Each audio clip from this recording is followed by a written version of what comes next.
everyone, here's a Tight Lines throwback from 1995.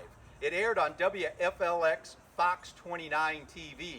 Back then, the flats just south of Stuart Causeway were covered in seagrass, and it was a really productive place to fish early in the morning for snook and trout.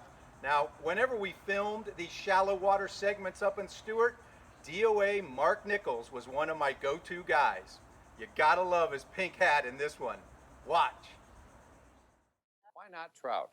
That is a question and suggestion from our wondrous waiter, our up-to-his hipster, Tom Twyford. Here is tonight's Tight Lines. Pre-dawn. It's a peaceful and productive time to abandon your boat and wade the flats of the Indian River. For those who like to toss artificial lures, the break of day is one of the best times to be here. If I want to catch a trophy fish on a piece of plastic, I like to be there at first light just before the sun comes up or just before the sun sets.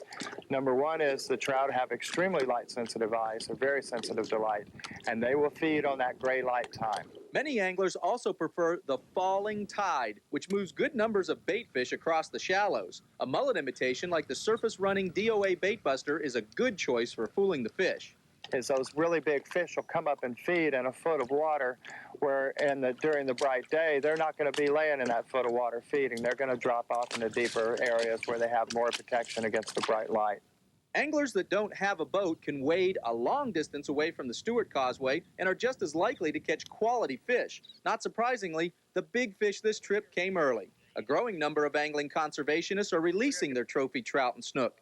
These fish are important breeders. Letting them go during their spawning period will help ensure there'll be something to catch tomorrow. Later in the day, we found a school of smaller trout on a deeper flat. Now, while this little trout's not going to set any records, I tell you what, this is the time of year to be targeting gator-sized trout of more than 10 pounds here on the Stuart Flats. Current regulations require that trout measure at least 14 inches, and you're only allowed one over 24 inches. The daily recreational bag limit is 10 per person per day.